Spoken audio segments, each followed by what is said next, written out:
Hey, look at that. It's another go with yours truly.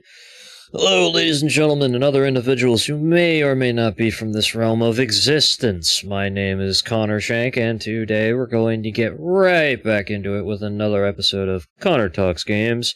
I have been on a bit of a streak recently with some of my game options, but let's kind of talk a little bit about that before we get into it. So, recently, as far as what I've been doing, as per usual, your favorite gotcha addict has been doing absolutely nothing but Star Rail and Zenless Zone Zero. We have the new character in Zenless, whose name I keep forgetting. Multiple new characters that work at Krampus, but I have never been good at pronouncing names, so just look that up if you're curious.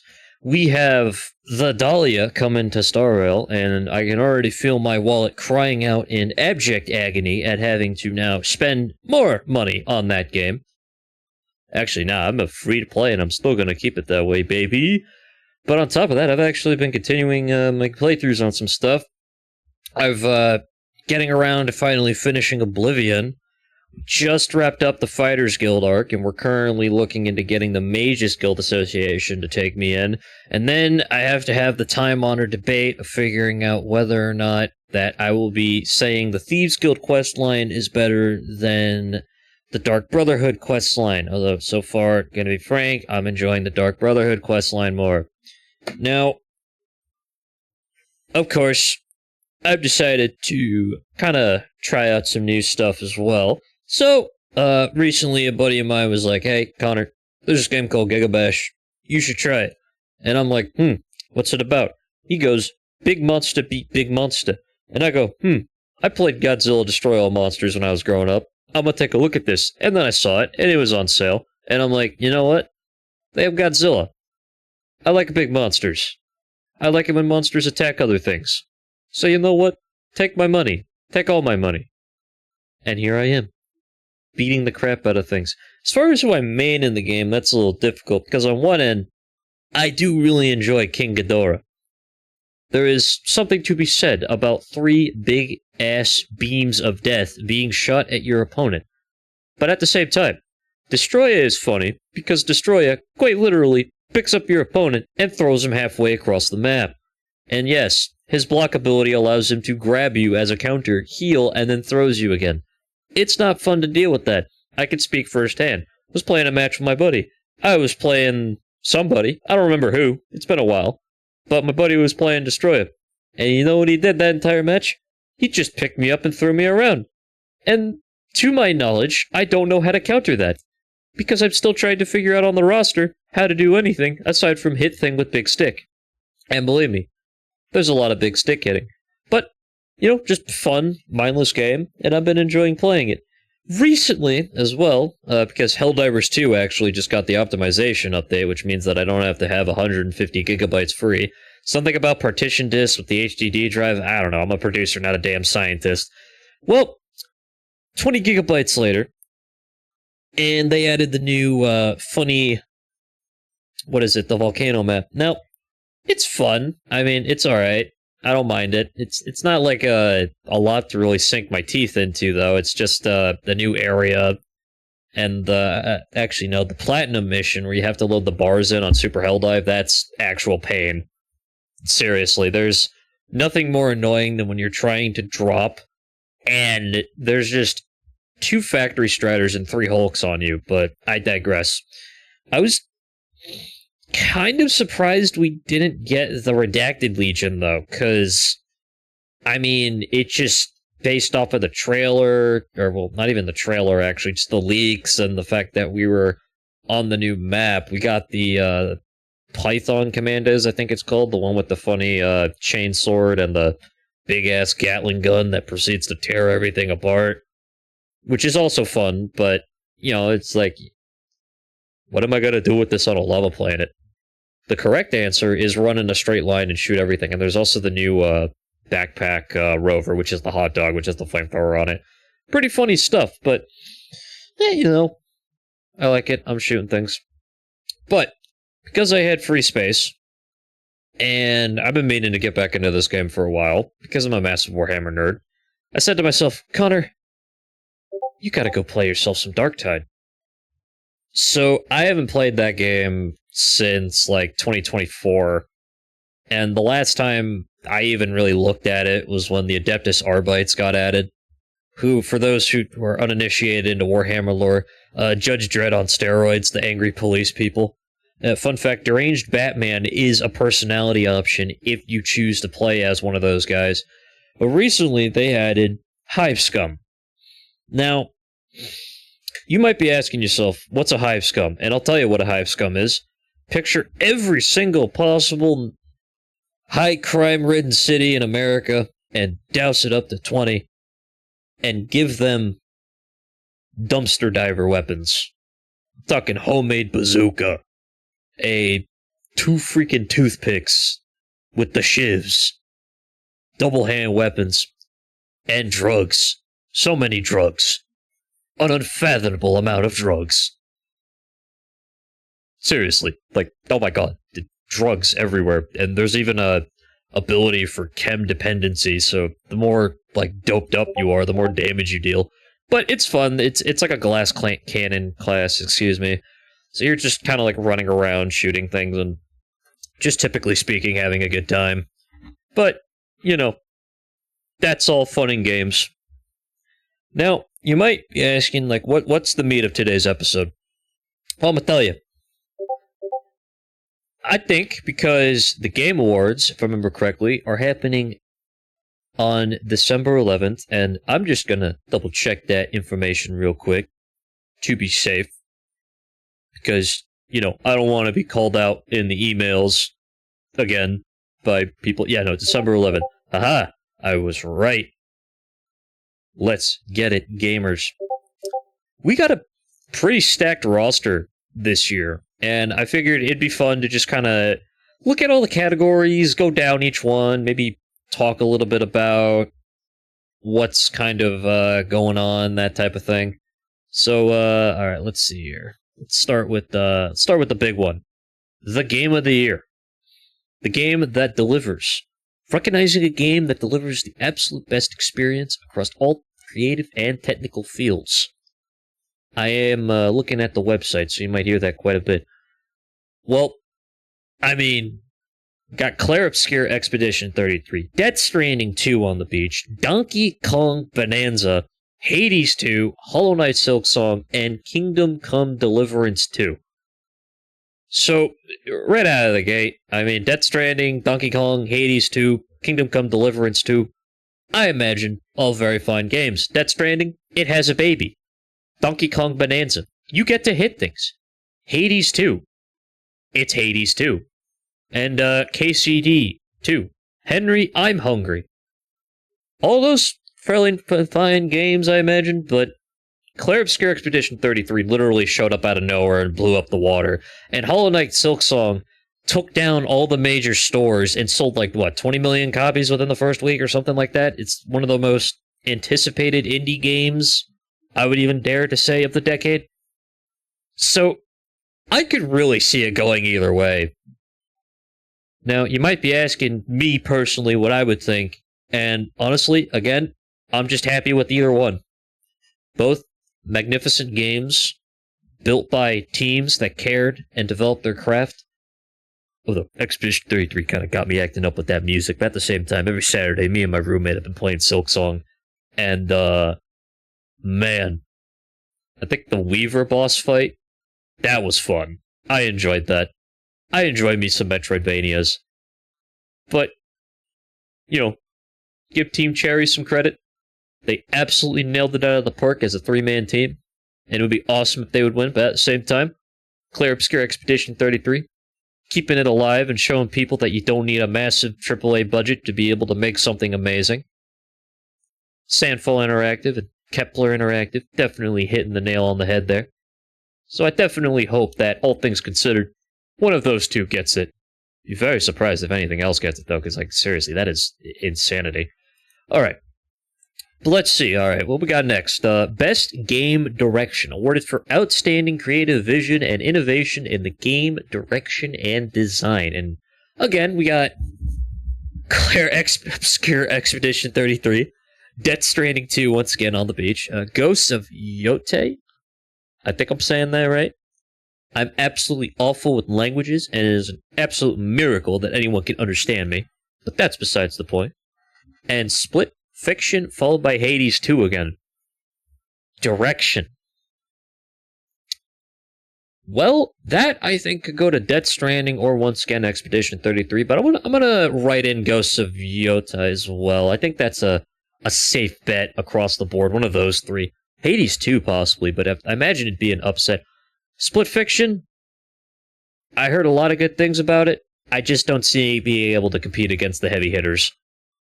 Alright, let's see, what we got next? Best Narrative. For outstanding storytelling and narrative development in a game. Well, that's, again, we got KCD 2, Ghosts of Yotai, Silent Hill F, Death Stranding 2 on the beach, and Claire Obscure Expedition 33. Silent Hill F. I think that game has a bit of a crisis going on as to what it wants to be, because one second it looks like you want to be hiding, but the next second, I mean, the main character is throwing out left hooks and right uppercuts like it's nobody's business with a dodge system and a freaking hitting system. Man, this is going to be a very enthusiastic episode because literally all my answers are just going to be either Claire Obscure or it's going to be Death Stranding. I'm going to say that's different. I'm going to have to give it to Ghosts of Yotai though over KCD 2. Just, I don't know, Kingdom Come Deliverance 2, based on what I've seen, the narrative would probably be really good, but at the same time, I just see that as mostly a comedy bit.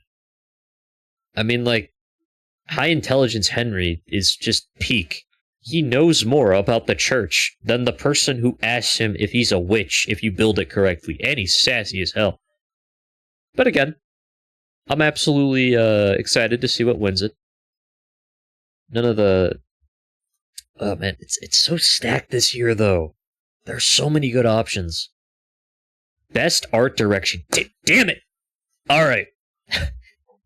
For outstanding creative and or technical achievement in artistic design and animation.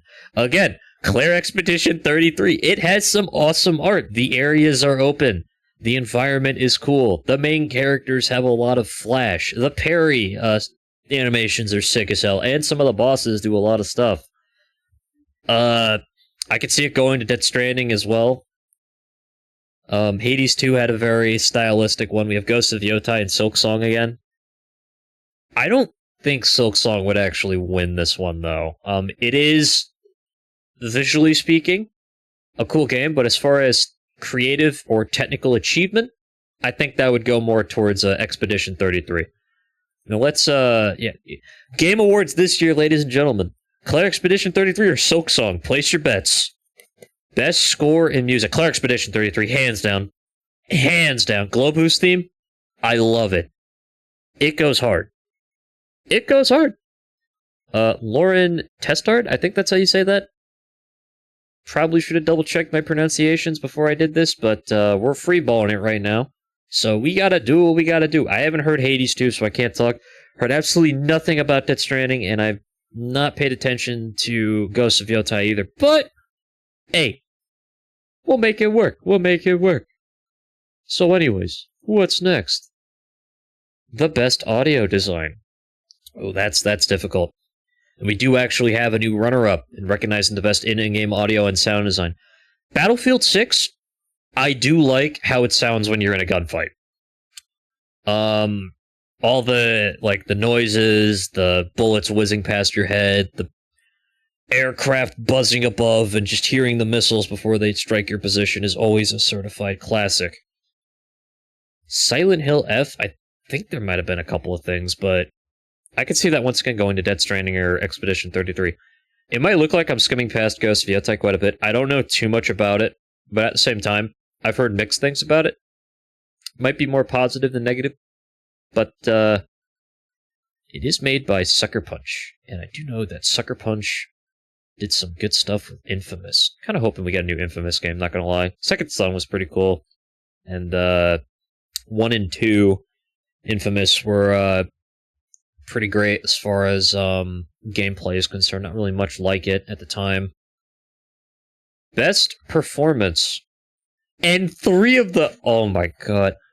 3 of the options we are working with are from Expedition 33. We got Ben Starr, Charlie Cox, Jennifer English. Although we do got Troy Baker for Indiana Jones and the Great Circle, and Troy Baker does some pretty good stuff.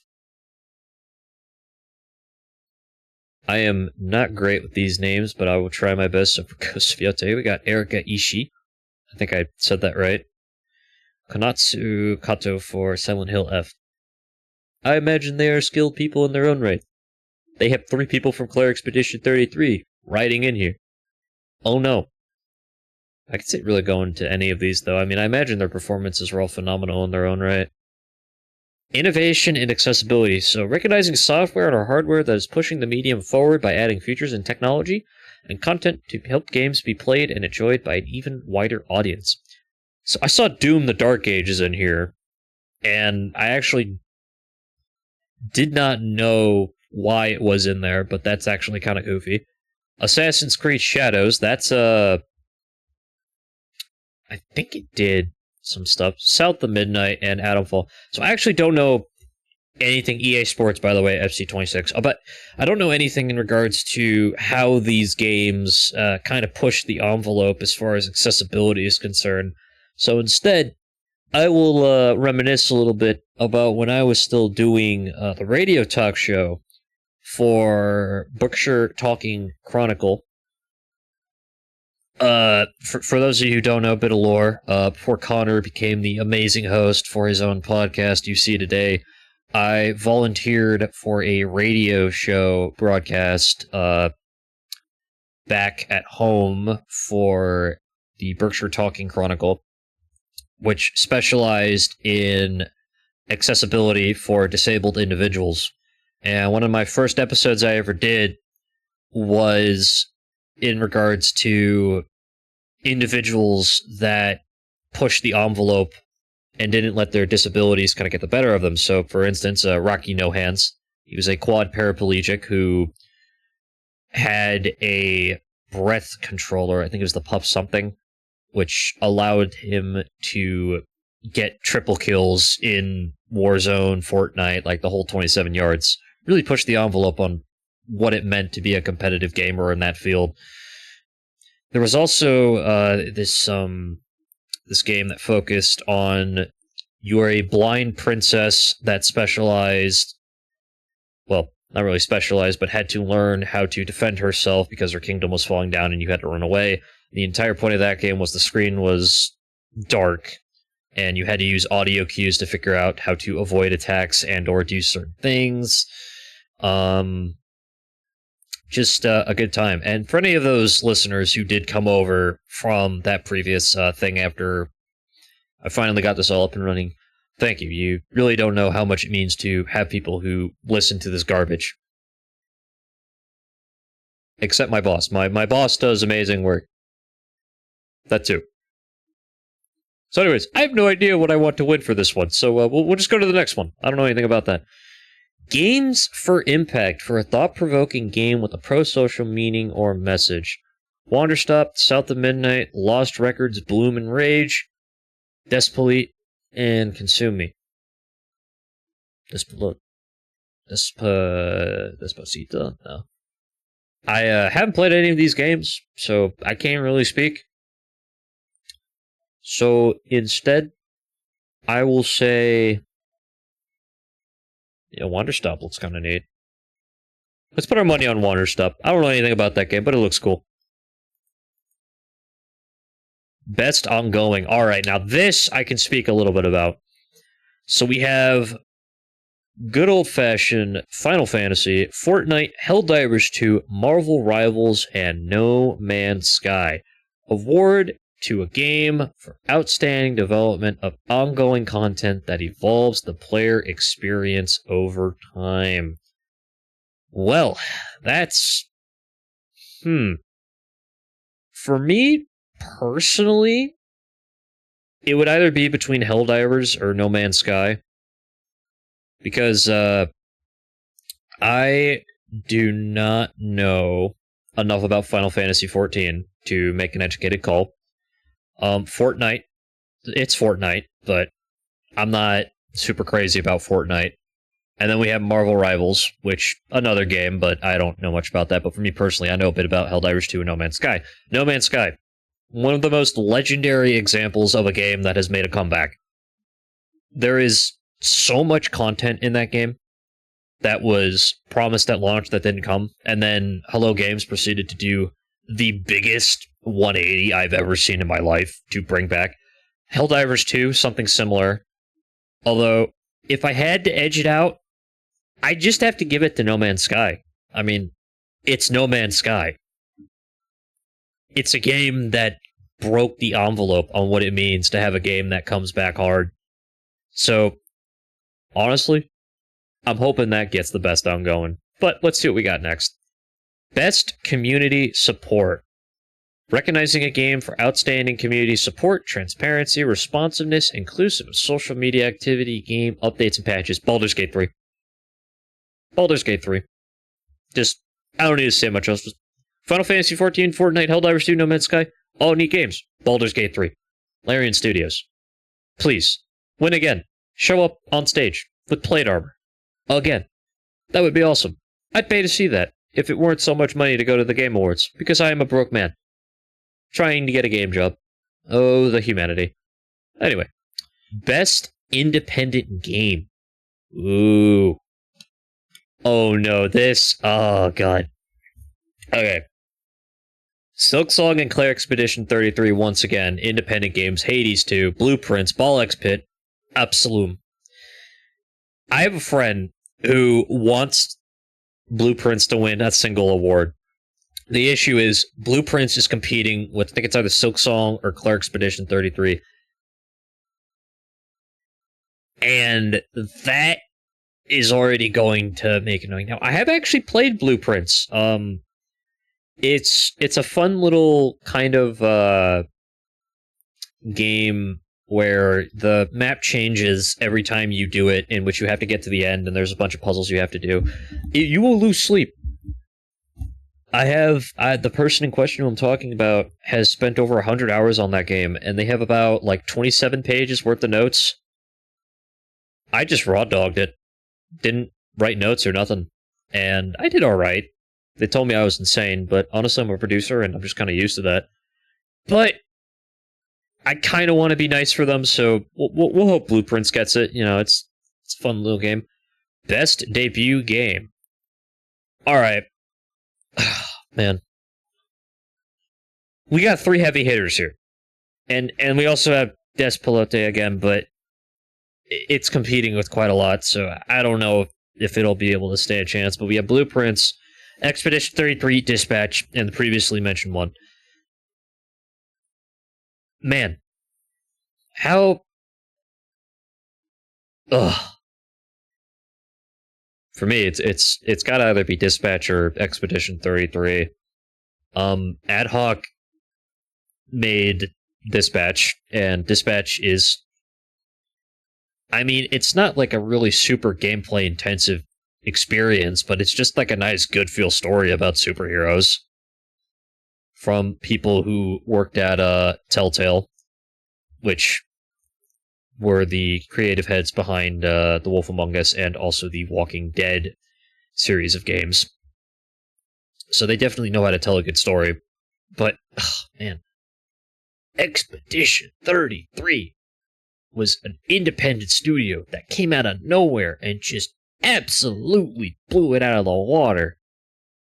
Oh my god, I'm sorry if all my responses are just this, but I really can't stress enough how neat this is to have this game just show up and absolutely blow up and think it does make me happy that we still have independent studios that can pull this off. So the indie renaissance we are currently in, as they say. Let's see. Best mobile game. Oh, man. I got nothing here. We got Destiny Rising, Persona 5, The Phantom X, Sonic, Rumble, Uma Musume, Pretty Derby, and Wuthering Waves. Fuck it. Put me down for Uma Musume. Everybody I know talks about that game. I don't play it, but I'm doing it for the funny. Best VR/AR. Alien Rogue Incursion. Arc and Age. I actually do know somebody in my network who worked on Rogue Incursion. Ghost Town, Marvel's Deadpool VR, and The Midnight Walk. Alien Rogue Incursion, without a doubt. Without a doubt. Best action game. I mean, I know Ninja Gaiden 4 came out. And I haven't touched something of that caliber in quite a while. Excuse me, just take a sip of my water. Shinobi Art of Vengeance. I know Shinobi's that was a popular game back in the day, I think it was. Doom the Dark Ages and Battlefield 6. Yeah, no, Doom the Dark Ages. Without a doubt in my mind. Let's see your best action adventure. I'm gonna give it to Silksong. I have not played a game this year that has gotten my attention as much as Silksong has. So, as far as I'm concerned, that is something that I would probably enjoy. But we do have Death Stranding, Ghost of Taiga, Indiana Jones, The Great Circle, and Split Fiction. I do think Indiana Jones and The Great Circle is a good game. There is something to be said about graphical amazingness, it looks like. But also just, it's a fun little game. It's a fun little game. Best RPG. Oh no, not Avowed. Oh, Avowed. Poor Avowed. The Outer Worlds 2, Monster Hunter Wilds, Kingdom Come Deliverance 2, Claire Expedition 33. Probably between KCD 2 and Claire Expedition for me.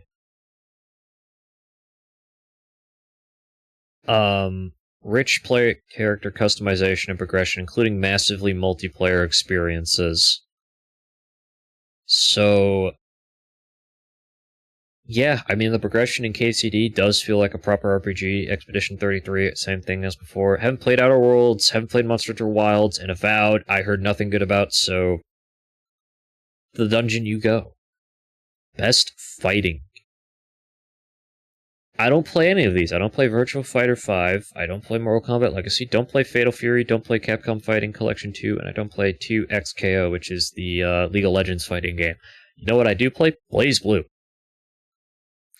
Somebody please send help. That game makes my thumbs hurt. So, I don't know. Put something on that. Donkey Kong Bonanza for Best Family. Let's see, we got Donkey Kong, Lego Party, Lego Voyagers, Mario Kart World, Sonic Racing Crossworld, Split Fiction. Out of all of these, I know more about Sonic Racing Crossworld, so I'll say that's my personal. Best Sim and Strategy. Alright. Jurassic World, Final Fantasy Tactics, Sid Meier's Civilization, The Alters, or 2 Point Museum. Tempest Rising looked pretty cool. Jurassic World 3, Evolution, or whatever. Not a bad one either. Best Sports and Racing. Yeah, Sonic Racing Crossworlds again. Multiplayer. Arc Raiders, Battlefield 6, Elden Ring, Night Rain, Peak, or Split Fiction. BF6 or maybe Arc Raiders or Night Rain. One of those three for my personal estimates. Best adaptation. Let me actually double check how much of these we have left. It's got 1, 2, 3, 4, 5. Best adaptation. A Minecraft movie, Devil May Cry, Splinter Cell, Deathwatch, The Last of Us Season 2, Until Dawn. Haven't seen Until Dawn. Played the game. Last of Us Season 2. I'm not a fan of that adaptation. Splinter Cell, Deathwatch, haven't seen it. Devil May Cry, I don't want to talk about it. And a Minecraft movie. I'm not feeling strongly about any of these, quite frankly, so I'm going to skip this one. Most anticipated game. 007 First Light, Grand Theft Auto 6, Marvel's Wolverine, Resident Evil Requiem, or The Witcher 4. Witcher 4, maybe Grand Theft Auto 6. Resident Evil Requiem, I know, is another one. Content Creator of the Year, The Burnt Peanut, Sakura Miku, Moist Critical, Kai Senate, and Slidreel. Moist Critical, please and thank you. Best Esports Game. Skip. Best Esports Athlete. Don't watch that. Best Esports Team. Nope. Player's Voice. Opens December. Alright, well.